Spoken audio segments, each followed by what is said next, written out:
at Kezar to the glory days at the stick. From who's got it better than us to brick by brick. It's always the 49ers way, from off-season to game day. Yeah, we talk back. It's the 49ers Cutback.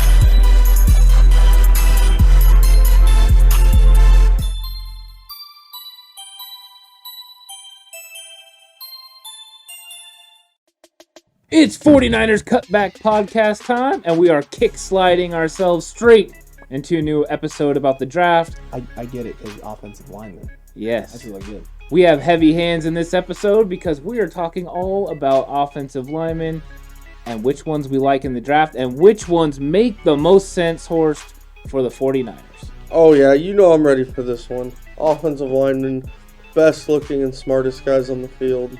I'm excited about this one.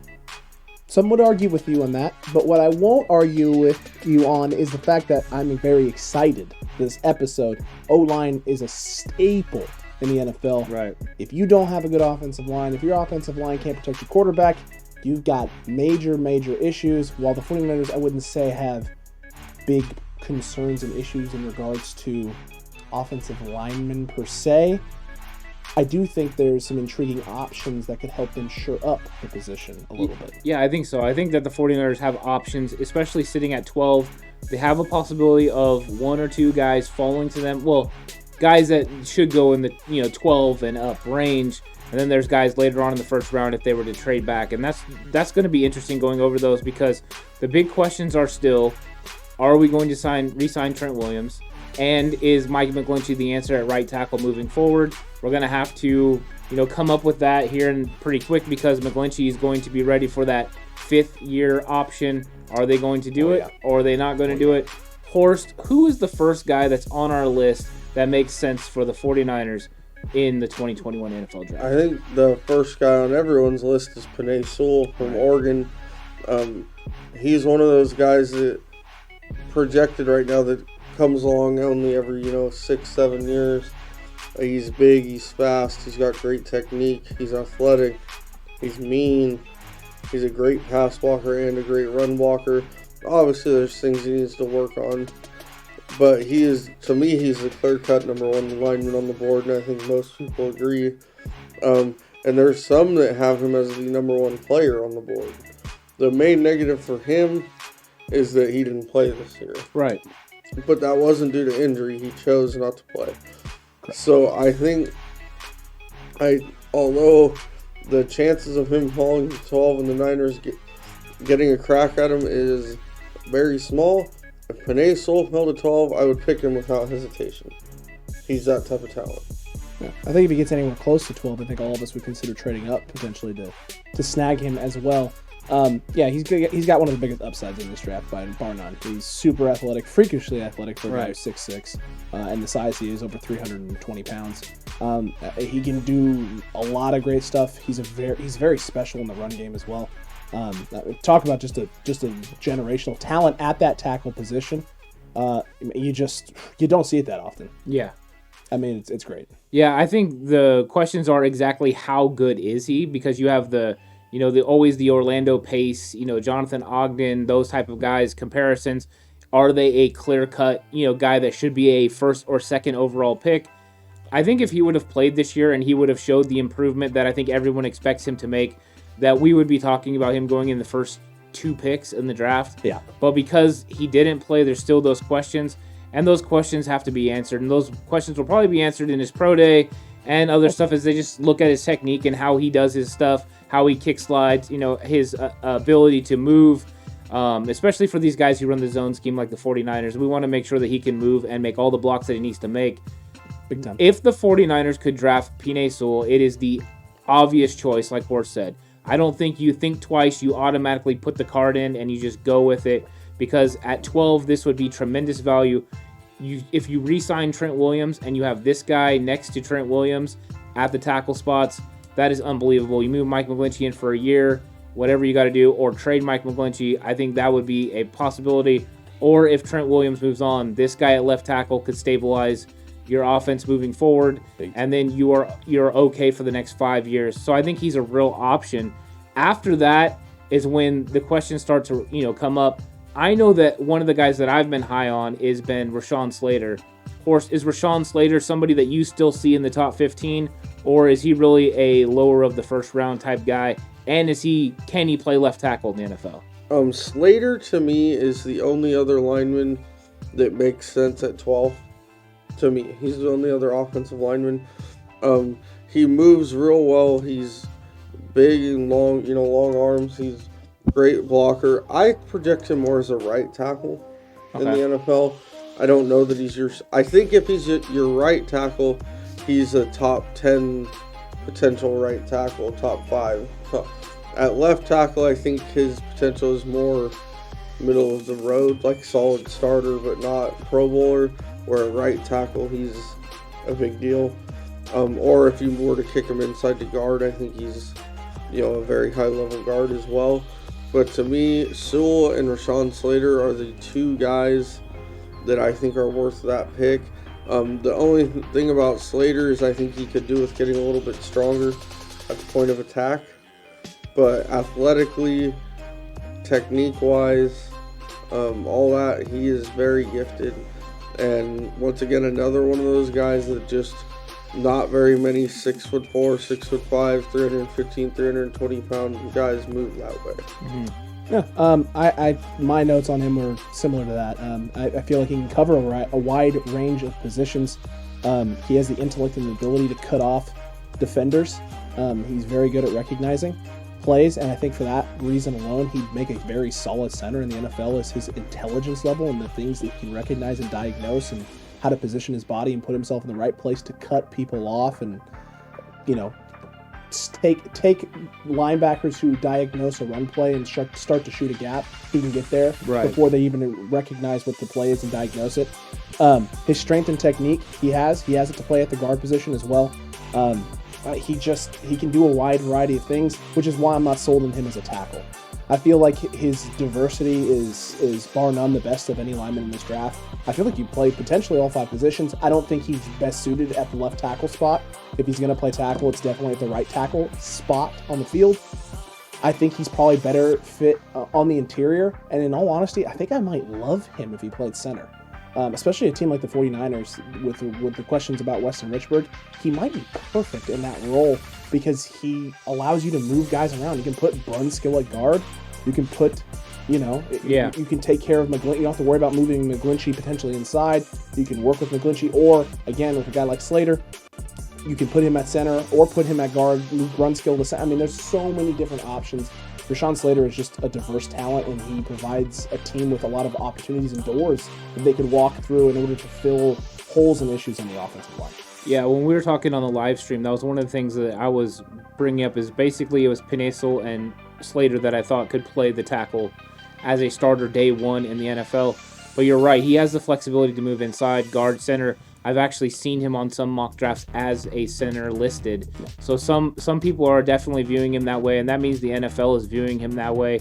So it's really high to take an interior lineman. I mean, it really is. It's high to take an interior lineman, but it could happen because a lot of people, will make that move and just bring him in if they need to. I think that he could play right tackle in the NFL.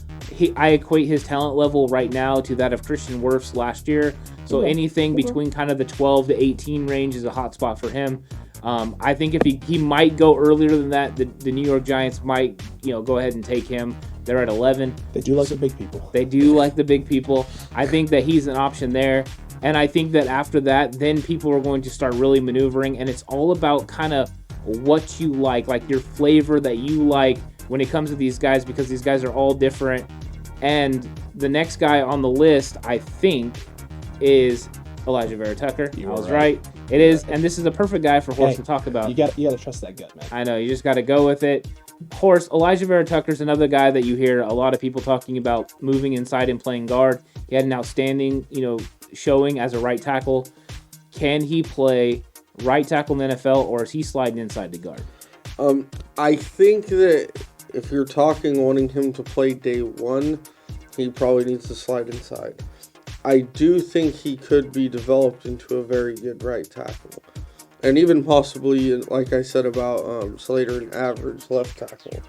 But Vera Tucker's interesting to me with the 49ers because he might be one of the best fits for their scheme. Right. If he's playing guard. He's athletic, he moves well, he gets downfield on linebackers quickly. He's a very nice fit for his zone run scheme where offensive linemen have to be quick, have to be able to get to the second level. Yeah. He's not a brute force, brute strength guy. I mean, his strength is adequate, but that's not his game. It's just mauling people. He's a technique guy, and I'm talking when he's on the interior. He's a technique guy, and he's very quick off the ball and gets downfield quick. So as a guard, I like him. I don't like him at 12. I think he is a mid to late 20s talent in my personal opinion. And actually, he's the 4th best lineman in my personal opinion. But we'll get to that in a few minutes, I'm sure. No, I mean, he's really, really great with the technique, as Horst said. The big thing that stood out to me was his ability to create leverage, especially against linebackers and edge rushers. He's just really good at putting himself in the right position. He doesn't overextend. He doesn't take too big of steps. He's very quick with his feet. His ability to recover when he does get beat or loses a step on a guy off the line is impressive and incredible. I do think, like Horst said, I do think he's probably a better fit as a guard and interior O-lineman. And if the 49ers drafted a guy like Vera Tucker, that's exactly what he'd be playing. I don't think he's moving outside at all. I think you put him inside a guard. And that would mean you're probably going to be one with Brunskill at center unless something goes on with Richburg. Or you're duking it out with Brunskill for that right guard position. But yeah, no, he's a solid player. He would add a lot of depth at that guard position. If injuries were to come about again and you had a lot of Brunskill shuffling, I would be less concerned with some of the options that you may have at the guard, going in at right guard, or God forbid something happens to Lincoln Tomlinson on the left side. Having a guy like Vera Tucker there behind, just sitting in the waiting, he'd be a good guy that you're kind of not necessarily relying on day one or year one to be a guy, but you're molding for the future of taking over the role when a guy like Lincoln Tomlinson either gets priced out or eventually starts his decline, because he's not a completely young man. He's not old by any means, but he's not his second year in the league and he's 25, 26. Right. Lincoln is getting up there a little bit more. I think Vera Tucker's a good player. I think he's very talented. He's very athletic. Those are things that really will scream out to zone running teams. They're going to look at this guy. So for one of those teams, he could fit, especially as a right tackle. I think he would be a target for the Jets, possibly in round 2. If he made it that far, there is a possibility of him making it that far. And if he does, then that would be a nice spot for him. As far as the 49ers go, I think you wouldn't take him in the first round minus a trade back scenario where you end up taking him in the mid to late 20s. I think he's a late first round, early second round guy, and no slight on him, but I think that a lot of teams will see his future as being an inside guy and playing the guard. If somebody values him at right tackle, he could go as early as 14 to 15 in that range. This could be a Patriots pick. With them letting players go, this would be a possibility for them. I could completely see that. They don't do what anyone expects them to do. They do their own thing. So he would make sense there. But for the 49ers, minus a trade back scenario, it doesn't make sense at 12. And if by some strange reason he was there for their second round pick in the 40s, yeah, he would be a real option for the 49ers to plug and play at guard. Absolutely. He could be a nice player for them. The next guy is probably one of Horst's favorite players, right, Horst? Yeah, the next guy up here, I'm assuming, is Wyatt Davis out of Ohio State. You assumed right. He did. Wyatt Davis is a guy that me and Ant saw for the first time play in the high school state championship for St. John Bosco in Sacramento. And right away, he was one of the guys leading into the game. He was a 5-star recruit, a name we had been told to keep an eye on. And Wyatt Davis stood out, obviously, on the high school field like a sore thumb. Yep. He is actually the grandson of Willie Davis, the Packers Hall of Fame defensive end. So he's got the athletic bloodline. And his dad is Dwayne Davis, who played Alvin Mack in the program.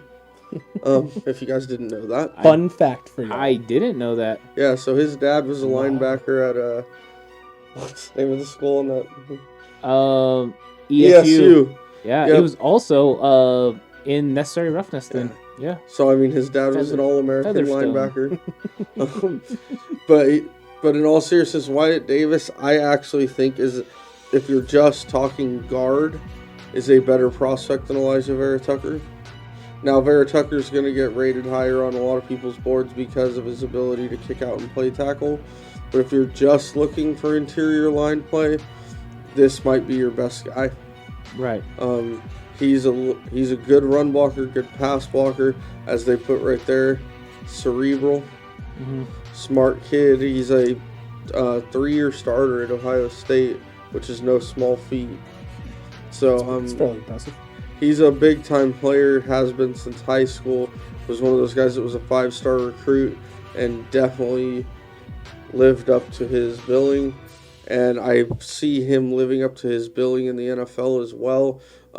I think he's one of those guys, if the Niners picked him to play right guard, he's immediately their best guard on the team. Ooh, that's high praise. I like it. I like it a lot. Yeah, he's one of the he's the guy I feel has the most untapped potential of the entire guard class, and that's saying something because he's already fairly talented as a guard. He was easily one of the best guards in all of college football. And I think the only red flag for most teams, and I think even for the 49ers, is the injury he suffered at the end of the season. How severe is it? How much is it going to hamper or affect him? I think not having the combine will hurt a little bit in that respect, because all you'll get out of him is a pro day workout potentially if he's healthy and good to go enough by then. I think a combine would have helped maybe shed some of the worry off of some teams from the injury. But for the most part, this guy is solid top to bottom. Like I said, untapped potential is the thing. I think with the right coaching, this guy is easily an all-pro in the NFL. And the fact that he's probably not going to go in the top 10 at all is saying something. It shows how much talent there is, and it shows how much value he can add to your roster later in the draft. Because if you're in love with the guy, you can trade back, get some more real estate, as they would call it, some more draft picks, some more capital, and get the guy that you want at the guard position. I think he's gonna go probably in the early second round. I think that's probably the target for him. So the 49ers, if they did make a move to kind of drop back, pick up some extra picks, they would have the firepower to jump back, play maybe where the Jets are at the beginning of the second round, take Wyatt Davis. If for some reason he fell to the 49ers, that would be 100% awesome. When we did our mock draft, he fell to us at that spot. He is my favorite interior offensive lineman in this entire draft. Like Horst said, we saw him play since high school. And the one thing you could tell right then was the athletic ability, just how good he played. People don't know about St. John Bosco. They are a national power. If you don't know about St. John Bosco. Yeah. St. John Bosco, Mater Dei are national powers. And we saw St. John Bosco play against De La Salle. And De La Salle's defensive linemen are epic for the way that they play, the techniques. Their offensive line and defensive line are always fantastic. St. John Bosco ran the giant splits that were like 2 and 3 yards, wide, and just completely dominated the game. It was fantastic to watch, and that was the first time we looked at Wyatt Davis and thought, wow, this guy's going to be something special. We kept an eye on him all the way through Ohio State. It helps that we have a friend that's an Ohio State fan, so we kept an eye on him, and now he has progressed enough where he can be in the NFL, and I think the 49ers could possibly pick up one of the better guys that could be a starter for them for 5 to 10 years and be a guy that they could count on for years to come. I hope this guy falls to the 49ers in the second round, because I would 100% make this move. I know a lot of people want to go center. Center is a real possibility, but Wyatt Davis would stabilize the entire offensive line, especially give help to Mike McGlinchey, and then you can play games with Daniel Brunskill. If Weston Richburg doesn't come back, he's your center. If he does come back, now Daniel Brunskill is your swing tackle with the flexibility to play any spots. With him and Justin Skule as the backups, you are set. I think that is the best move for the 49ers. Whether they're able to do it or not is another question. Entirely another question. Yeah. One thing to add to Wyatt Davis, if you remember, the lineman he faced from De La Salle was Boss Tagaloa, Right. who is now UCLA starting center. He played both ways at De La Salle, and Wyatt Davis ran him all over the field. So it's not like he was facing a chump either when we saw him. Yeah. There you go. That's again, tip the hat. Wyatt Davis, absolute beast, and if he found a way to drop into the late second round, We're not going to hate it at all whatsoever. Yeah. The next guy on the list is another tackle, guy at Virginia Tech. Kind of been flying up some boards recently. He was kind of I wouldn't say it wasn't a known commodity. People knew who he was, but he's getting some talk and some run, and he's coming up some boards a little bit. Christian Darrisaw, how are you feeling about this guy? I actually like him a lot. I think another guy that equates pretty close to Christian Wirfs. I think when you're looking at him, his technique and stuff is actually very similar to him. He's a right tackle in the NFL. I'm not so sure about left tackle. A lot of people are saying he could be a left tackle. I think he's a right tackle in the NFL. He has good technique. He has good hands. At times, he looks a little slow in the feet, which makes me worried about speed rushers. A little bit. But I did overall think that this guy is a mid to late first-round pick. So right in that range he could go. I think all the strengths that we talked about with Wirfs, we talked about with this guy. He's a good run blocker. He's physical. The pass game is where I'm worried. So once again, this is the guy that I don't think would be a huge upgrade over Michael McGlinchey because he has the similar issues as him. But could he play in the 49ers scheme? Absolutely. If the 49ers were picking in the mid to late first round, he would be a target for them, especially if they traded back in a scenario where they got in that early 20s range. Then that would be a hot spot for him. Oh, yeah.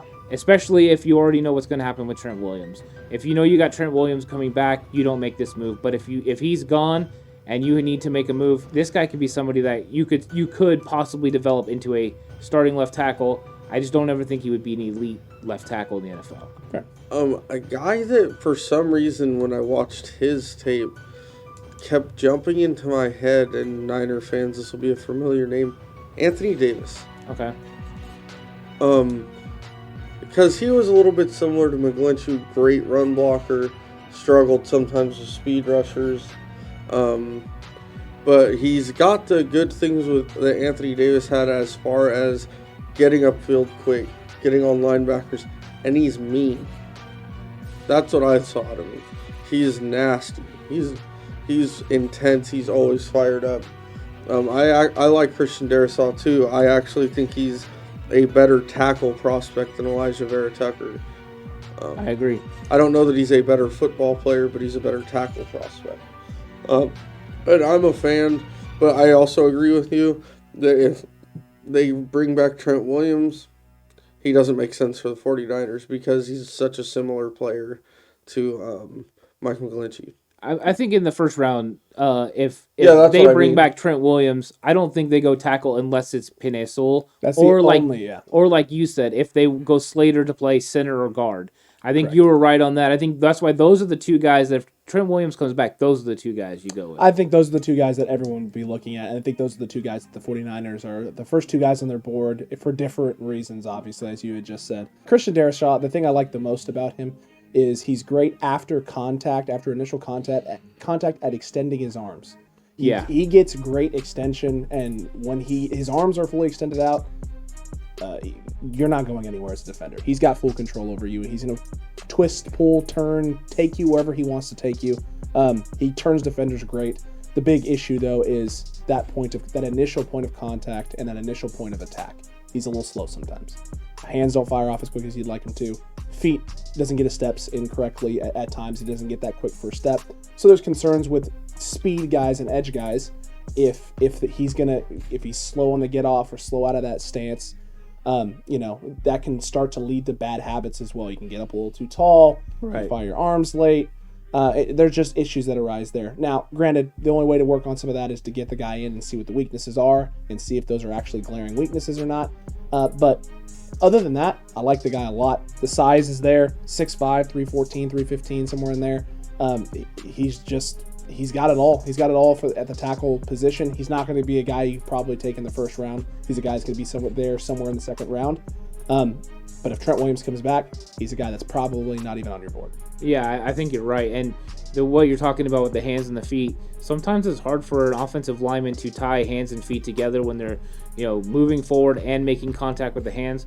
That is something that can be developed through, a lot of work and repetition. I'm sure he's working on it, especially during the offseason. They'll get specific work with specific coaches, and they'll be able to fix it. But that is something that all the time people worry about, especially offensive linemen, is their technique. Because if their technique gets a little off, it puts them out of balance, changes everything about where their hand placement is. It has to be so precise. That's why the great ones are so great, because they can do it all the time continuously, and the ones that aren't, That's why they kind of fall off or are mediocre and end up, going on their way. I hope this guy can tie it together because I actually like him as a player. I agree. And in the words of the great Coach Collins, reps, reps, reps. I love reps. He loved his reps, guys. Number 6 on our board here of discussion is a guy from Alabama that everyone should be familiar with, Mr. Landon Dickerson. Mm-hmm. Very talented guy. Mm-hmm. Probably one of the better center prospects, pure center prospects in this draft. How are we feeling about him, man? Favorite center in the draft. I think that's just the way it is. I like the way he plays. I think he's got an aggressiveness to him, but also very cerebral in the way that he looks at the defense and is able to help adjust. And he's a very good help blocker. He comes off, makes blocks, and is able to help and then push up to second level. Those type of things are fantastic for the 49ers scheme. He's able to get up to the second level and make plays. But I think the leadership that he would bring would be a stabilizing force. If you're going to bring in a young center, you need someone that can lead the offensive line eventually. This is a guy that can do it. I know Trent Williams isn't like a loud leader, but they could have a guy like this step up and be that guy. So possibly if they decide to go center, I know a lot of people are interested in other centers, but I think this guy's a real possibility. Also Slater, like we talked about, Slater could be a better prospect overall because of his athletic ability and his talent. But I think as far as pure center, this guy is the best one. And my second favorite interior offensive lineman, Wyatt Davis. There you go. I am a huge fan of Landon Dickerson. Mm-hmm. I agree with you. He is the best center prospect. Nick Saban absolutely loves him. I think he agrees too. Buddy absolutely loves him. He's such a smart player. Like you said, he's always seems to be in the right spot on a blitz pickup, on a chip block, to know where he needs to be even before the play starts. Even if the way they're lined up doesn't necessarily dictate him being there. So, like you said, by all accounts, he is a great leader. He is not a classic mauling offensive lineman. He wins by playing with great technique and being in the right spot at the right time. So I can get why people don't want him in the first round and some even in the second round, because he's not your classic, Larry Allen or, type guy that's just going to be making highlight reel pancake blocks like Quentin Nelson or someone like that. But you are talking about a very, very high-level football player with Landon Dickerson. Yeah, I think the word that comes to mind for most people when they think of Landon Dickerson is finesse. Mm-hmm. And while some people will think of and hear finesse as soft, in a sense, it's not the right word to describe the way he plays. You're just not going to get the big power blocks out of him. It's not kind of his game. His game isn't that. And in all honesty, in his zone blocking scheme, you don't necessarily need a power guy. Mm-hmm. You need a guy who can sort of play in that finesse sort of role and be able to take proper lanes, cut off angles, shield guys off, and hold off and create holes for your quick running backs to find, read, hit, and blow through. Mm-hmm. So a question, I want to go off script a little bit here for you guys. Mm-hmm. A question that I have for you is, in comparison to Landon Dickerson, how do you feel about Josh Myers from Ohio State? I like Josh Myers. Of course, I know you agree as well. I just think there's a talent difference between the two of them. I think that Landon Dickerson is a legit 2 to 3 rounds better than Myers. Because most people don't have him, and that's the reason why I wanted to ask. Is most people, most places don't have him 2 to 3 rounds better. It's about a round or similar in terms of where they're being drafted, and I don't feel like we all think that's the case. Well, Mel Kiper has Dickerson going in the first round to the Pittsburgh Steelers. So about the only thing he got right in his mock draft. People are coming around on the fact that Dickerson is a elite player. As an offensive lineman, interior offensive lineman, he's an elite guy as far as technique and stuff. And I want people to remember when they're talking about finesse, remember that Randy Cross, Jesse Sapolo, Guy McIntyre, Harris Barton, all those guys were finesse players. And you know what? Bob McKittrick, the old offensive line coach, used finesse in a way that was beautiful to watch. He made blocking as an offensive lineman an art form. When you're playing in these zone schemes, you don't need maulers. No. What you need is guys that can get to a certain spot at a certain time to make a certain block for a second. That's what you need, and that's why this guy makes sense for the 49ers, and that's why I think we like him so much. Yes. And that's why there's going to be a different value than we have on him than Myers. And it's not so much that Myers is a bad player, Correct. but as a fit, he doesn't fit what the 49ers do compared to Dickerson. Now, in his spot, in a 5th round, late 4th, early 5th, Myers is a great pick there. Yes. But Dickerson is just a better fit for the 49ers. Agreed. The way I would put it, because he covered most of what I was thinking, is to me, Dickerson is an all-pro potential center, and Josh Myers is a starting center. There you That's the way I Yeah. personally see it. That simplifies it more than enough. That's exactly the way it is. Up next, another guy from Bama. Another wonderful Alabama prospect. It's weird. It's almost like they pump out really good they're players all the time or something. Maybe a few. I don't know. Mr. Leatherwood. He's got a great first name, too. Alex Leatherwood. I like I know. I feel like there's a couple Alex names. seems overrated. I don't know. I think I disagree with you there on that. How are we feeling on Leatherwood? Anything you like about him? Any concerns? I like him to a point. I thought he had a terrible Senior Bowl. As far as maybe Wasn't- not the game so much, but the actual one-on-ones. They were bad. He was getting not only overpowered, but also he was getting out, speed, everything. They were just outdoing him. He had bad hand placement.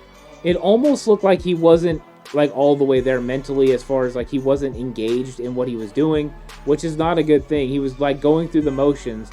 But the one thing I can do is grade him on what he did during the season, and he played well. Yes. He wasn't great, but he played well and looked solid. I think he's another guy that, could translate to a right tackle in the NFL. I think he's a pure tackle prospect. Yes. I think in the late 2nd round, early 3rd round is kind of the hot spot for him. He could go earlier if somebody falls in love with him. I'm not in love with him, but I think he is a talented player that could help someone's team. And if he fell to the 49ers at their compensatory pick in round 3, 100% would be willing to make this pick because that's great value. Other than that, I wouldn't take him with our first, 2nd round, with the 2nd round pick. I wouldn't be willing to do that. But as somebody for like that compensatory pick right before the 4th round, I'd do it. I'm actually not a huge fan of Leatherwood. That's the name, isn't it? Yeah. And part of it is what you talked about with those one-on-ones. Yeah. He looked really bad. Obviously, one-on-ones are set up for the defender to win. I understand that. It's much different than a game situation.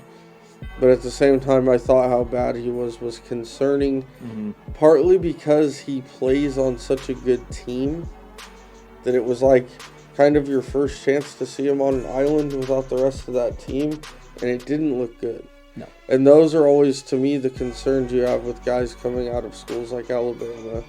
Is it how much did they benefit from the guy next to him? So it scared me a little bit. The other thing, he seems a little bit like stiff-hipped to me. Oh, man, he just took what I was going to say. He doesn't seem like he moves very fluidly or athletically. So he needs to learn the lambada. Yes, he Possibly. needs to go to yoga class. Some Like you Pilates. said, if you're talking end of the 3rd round, Yeah. I'm good with that. Yeah. But if you're talking 2nd round or higher, no. I mean, I could, as someone who has low body stiffness all the time, I thought you were going to say as somebody that does the lambada. I the don't do forbidden dance. the lambada. I probably should. Maybe Alex Leatherwood, hit me up on Twitter at Alex Balls. Maybe Dak Prescott could teach you guys some You things. can DM me. Where are We'll you go to stiffing classes your lower together. body? All lower back, legs, Oh. knees. That Thanks kind for of the stuff. clarification. I'm so glad I clarified as well. Yeah. I didn't want that to go completely sideways and bad. But yeah, no, he just doesn't look like he moves fluidly or easily. It looks like it's at times certain things it looks like he struggles to do. Or one of the things I took note of when I was watching film was he has a problem maintaining leverage against quick change of direction guys. If a guy is able to move a direction quickly, he can get and establish and control and maintain leverage. But as soon as that person puts his foot on the ground and goes to go a different direction, oh God, it's almost like his body's like saying, no, whoa there, buddy, we're not doing that. He's not a bad player by any means. If you had asked me, if we had done this episode, if we had recorded this 3 weeks ago, he would have been in my top 5, like this, my 2nd tackle on the board, just based on his body of work before the Senior Bowl. After the Senior Bowl, he's barely holding on. He's just one of those guys who I'm not in love with the things he has shown. the more you start to see some of the issues in the Senior Bowl, the more you're able to go back and watch film during the season and kind of pick out some more of those moments and figure out where things went bad. And, you hate to see it. You hate to see it for a guy this close to the draft, especially with no combine either. He's not going to be able to clean up some of that stuff. That kind of sucks. He'll be able to clean it up, I guess, a little bit in this pro day, potentially, but it's really hard with linemen to have pro days in which you can demonstrate the things you need to see.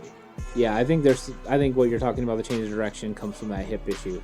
The non-flexibility is going to make it hard for him to be able to change direction and move really quick, and that's why he gets out of balance. And that was one of the things that I noticed at the Senior Bowl, like you were talking about, is if they took him upfield and then went inside, he was completely going upfield still. He couldn't change what he was doing, and that's why you're right. I mean, I think that's why late third, early fourth would be a hot spot for the 49ers. Like, they would have to, think about it. But before that, I wouldn't do it if I was the 49ers. No, definitely not.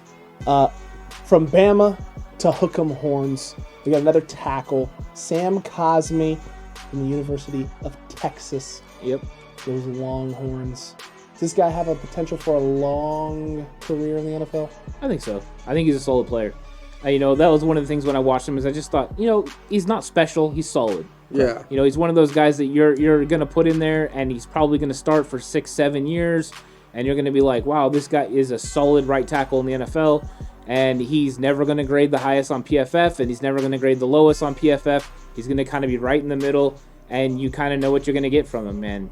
I don't think he's an all-pro player, but he's somebody that you can count on to be there week in and week out and stabilize the right side of the offensive line. So overall, I enjoyed watching his film because I thought he's not overly gifted, but his technique was good enough to make plays. I think he's someone that can consistently improve. I think if this was a deeper offensive line draft, that especially tackles, this guy would be a later round pick, kind of like we were talking about, 3rd, 4th, 5th round, kind of the Colton McKivitz area of guy. But because the offensive tackles are just not as deep this year, this guy is a 2nd to 3rd round pick. And I think someone's going to give themselves a good player. 49ers, could he be a possibility in the 40s? I think he could. I think he's somebody that they could look at and be like, you know what, let's go ahead and get this guy. He seems like a 49ers type of draft pick from what they've been doing lately. He kind of fits that role of Justin Skule, Colton McKivitz. So he is somebody that could fit.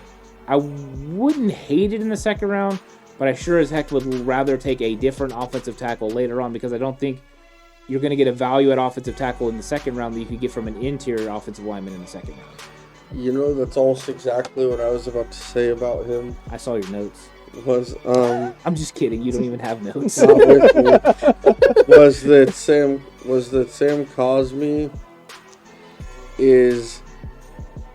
he's near the top of those mid-round guys, but to me the difference between him and the guy 3-4 spots below him is not worth the difference in what round they're going to get picked. That's my personal feeling. Like you said, I think he's an average NFL starter. Mm-hmm. This is what he's going to end up. I don't foresee Pro Bowls and All Pros in his future, but I foresee a solid football player for quite a while in the league.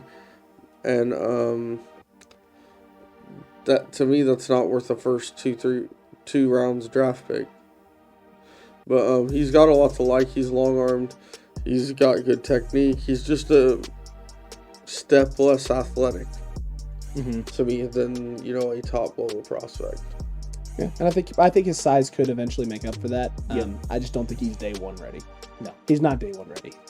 But I think he has a very high ceiling. I think he could be coached into greatness. I actually do think I'm much higher on Sam Cosmi than I think some people are. I do think this guy could become more than just an everyday starter or even Pro Bowler. I think he has the potential to be an all-pro tackle. I think he has all the physical tools.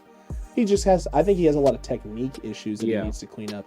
He has some issues squaring his hips around sometimes on his blocks. He can lean at times as well. But I do like some of the things that he does. I think the thing that makes him fit best in the 49ers system is his ability to get to second level to make blocks.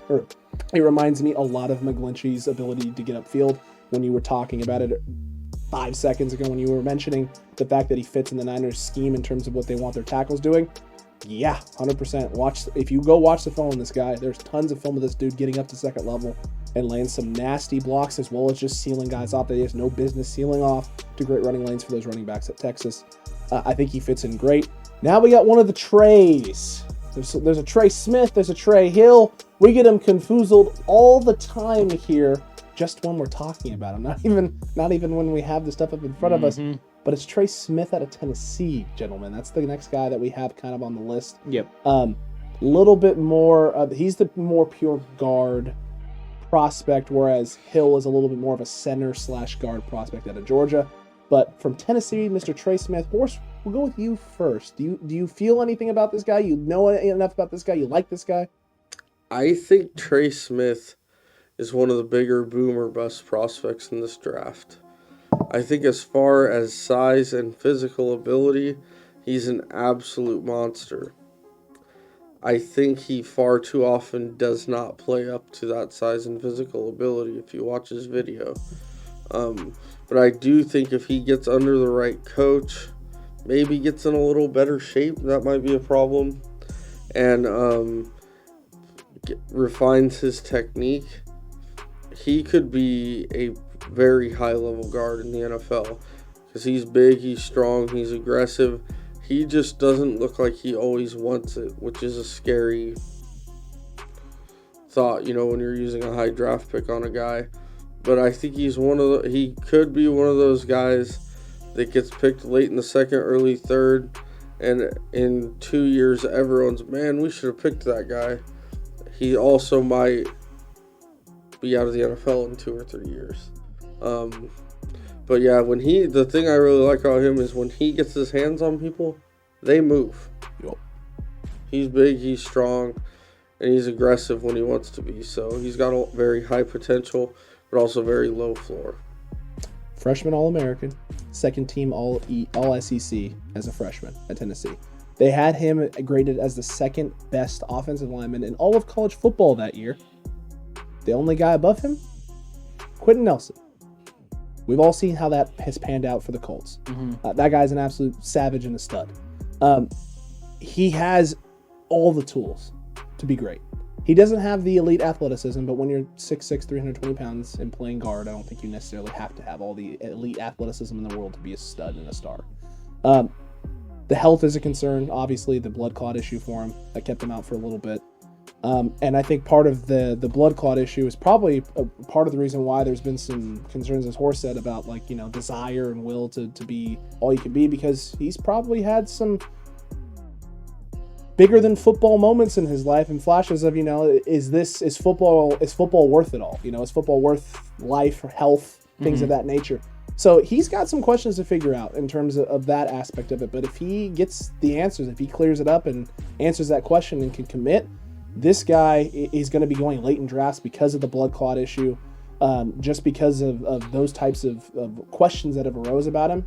And he could be the steal of the draft at the offensive line position, because he is, bar none, one of the more talented guys at the guard position. Yeah, I think he's probably going to go, early fourth, late fifth, to fifth round, somewhere in there, because of some of the things that are going on with him, and I think that he is a good player, and I think that there are things that he can clean up technique-wise, but you're right, the strength and that kind of thing, the aggressiveness is there.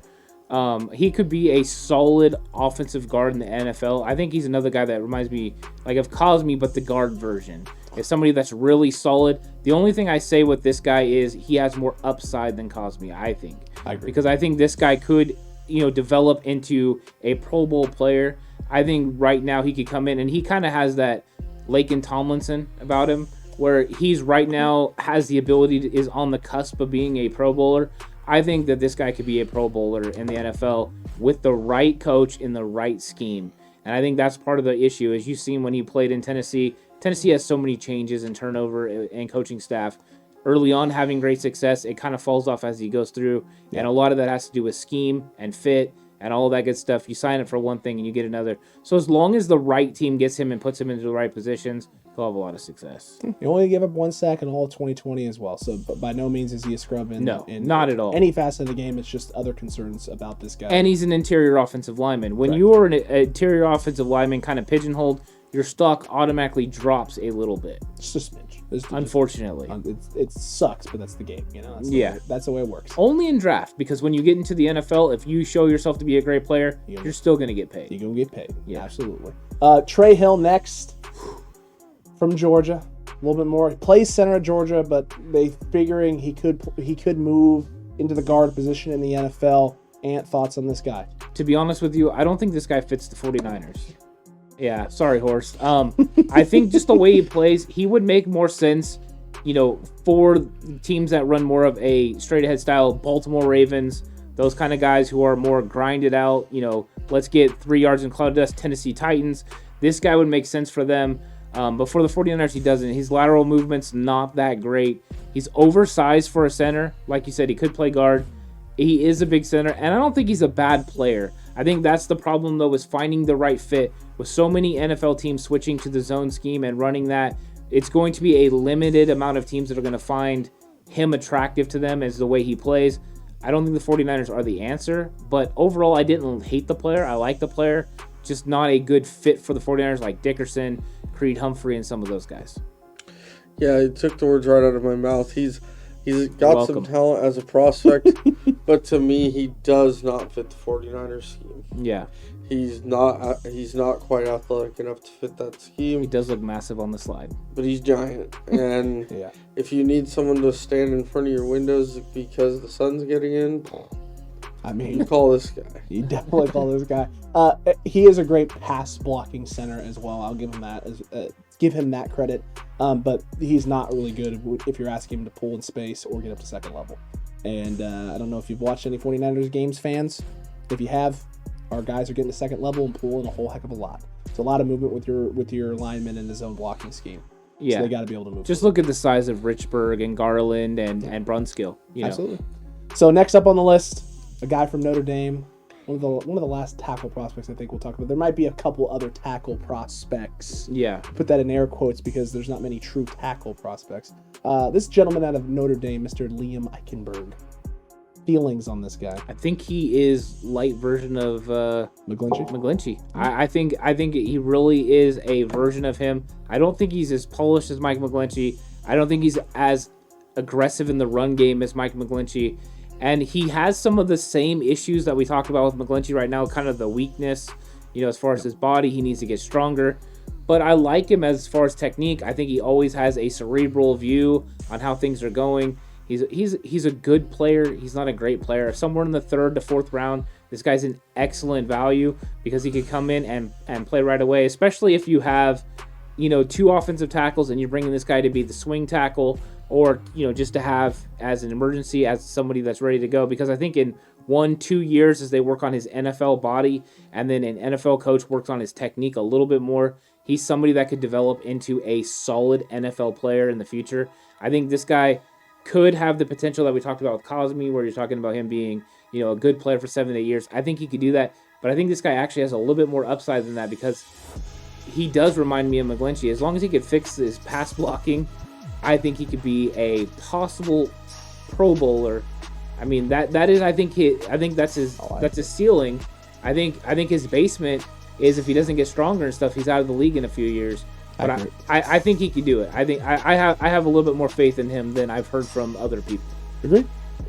Yeah, I think Eichenberg's a classic boomer bust prospect. His ceiling is very high. His floor is very low.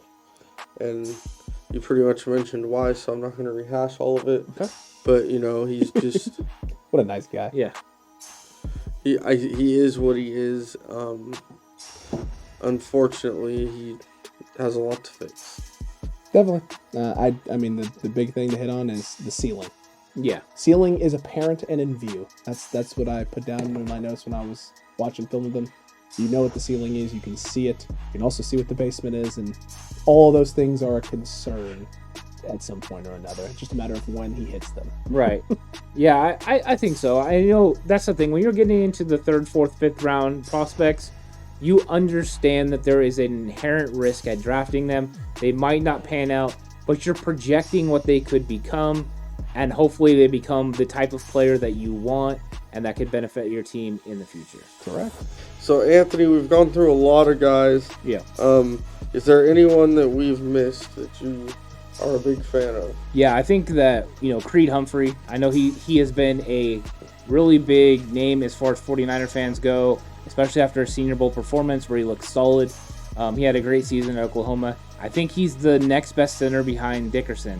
And I think that this would be an option for the 49ers in the third round. I don't think you go their second round because I think he's kind of hovering in that late second, early third. So would the 49ers need to move up, from where they're at in that compensatory area to get him? Probably. That's the only reason that, I didn't really want to talk about him earlier, is just where he's going to get drafted combined with where the 49ers are going to pick. He's not in kind of the hot spot for them to draft him in the third round because I think he's going to go early third. So, but he's a great player, and he would be a fantastic value. He fits the 49ers system. He can get up to the second level and make plays. He's just not as polished as Landon Dickerson, and I don't think he has the leadership ability that Dickerson does. But I think that he would be a solid pick. He's somebody that if the 49ers brought him in, I think he is the Garland. He has a Garland mold to him with a little more upside. So he could be a solid player for them that could benefit them. Maybe not in year one, but year two, year three. He would just get better and better and better as it went on. And I think he would be a solid player for the 49ers moving forward. Yeah, I like that. Alex, is there anyone you like? Dylan Radins from North Dakota State, the tackle for one Trey Lance. There's a lot of things to like about him on film. He doesn't really give up a lot of sacks. He doesn't really have any big glaring holes or issues. I think the big concern for me is just where he's going to go, because there's just so many questions. He's not playing against a whole lot of talent there in North Dakota State, so there's not a lot of stuff on film in which it looks like he's being tested, right? And he's having to overcome anything, and so not having a pro day, a combined look at him as well is not going to help his questions about who he was playing against.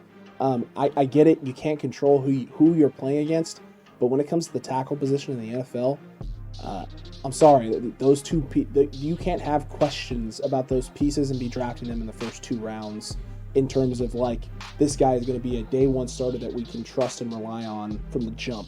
I don't think you can answer those questions based on the film that's out there, the people he was playing against, and with a pro day. It's just not enough to solidify him in that spot, which means he could be anywhere. Mm-hmm. He could fall all the way to the last day, round 7, if teams are not sold on the measurables and the things he has put down on tape. There's just so much room for error there. It's just hard to predict where he could go. I do like a lot of the things that he has to bring to the table, and I think in the right place, in the right coaching system and style, San Francisco, he could blossom and shine. I just don't think he's ready day one. I think the two is finding the value on him if it's guard or tackle. Correct. Because when I watched him, I saw an NFL guard, and a lot of people are still saying he's an NFL tackle. I think if he translated to guard, he could go anywhere from rounds 2 to late 3. But I think if he's a tackle, if someone really values him at tackle, they might move him up into the second round. He's a possibility there.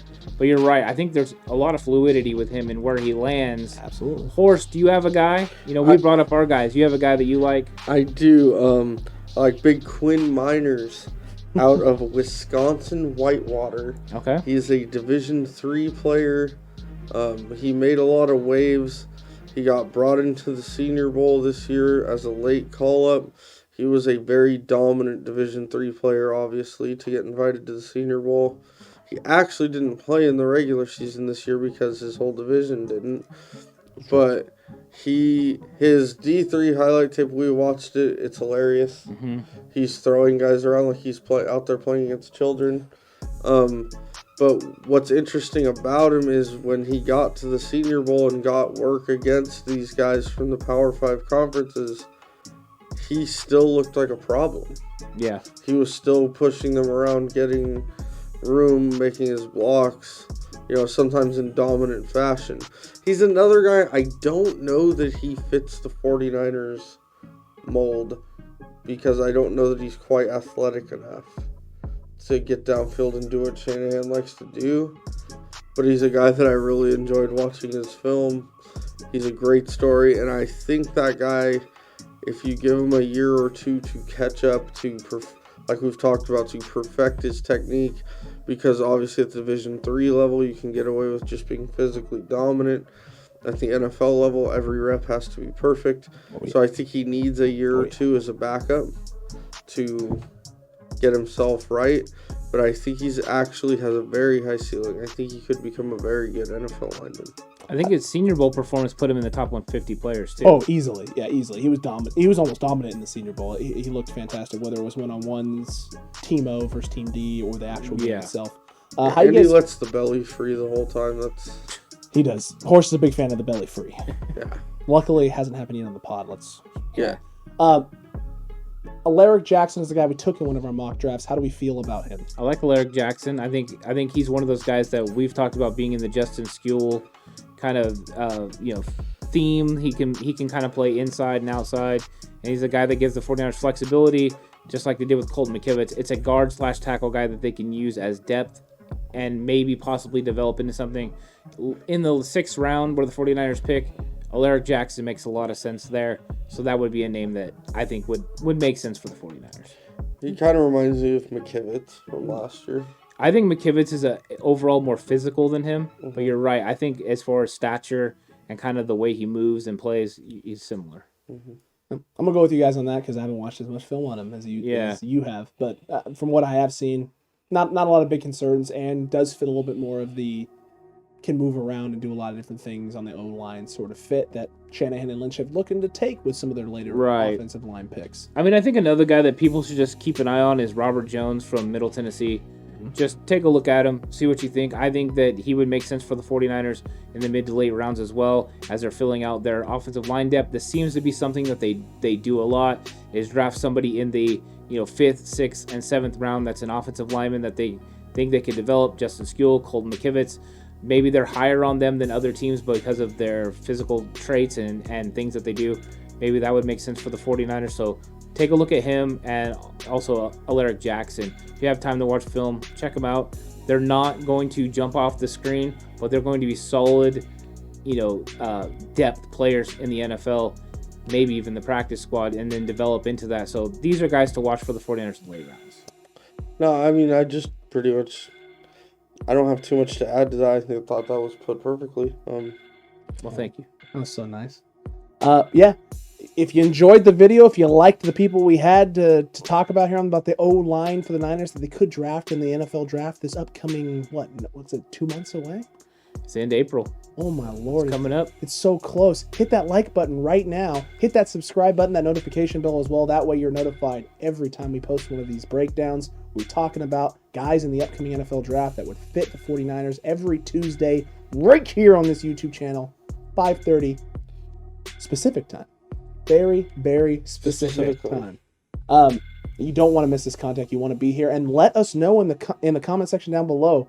Anyone we missed, let us know. We want to have a conversation with you. We want to know what you think about the offensive lineman in the upcoming NFL draft. Yeah, I mean, it's a good time to talk about it because we're going to have differences in opinion between Dickerson and Creed Humphrey. I know that for a fact. Also, the way the tackles are viewed, some people, value Vera Tucker over Slater and so on and so forth. So we can just have these conversations on where these guys are going to play. And if they make sense for the 49ers, where the 49ers draft. So I think that's the big thing. I think that with the 49ers picking 12 and then not until the 40s, there's a big gap between them. A lot of these guys are going to go in the middle of that, so they don't ultimately make sense unless the Niners trade back. Yeah, agreed. I think there's a couple guys that fit them well in each kind of area of the draft, but they just got to hopefully fall to them. Yeah. Absolutely. Absolutely. It's going to be interesting to see what the Niners do with offensive linemen in the upcoming draft. Just going to have to wait to see what happens. All right, guys, let's I love linemen. It's good. No, I don't think anyone could have guessed that in a million years. You interrupted me. I love linemen. Don't ever let it happen again. Savor the flavor. Savor the flavor, because sure as that ain't going to happen again. All right, guys, let's kick slide it out of here. It's time to chalk another one up. I didn't pass, bro.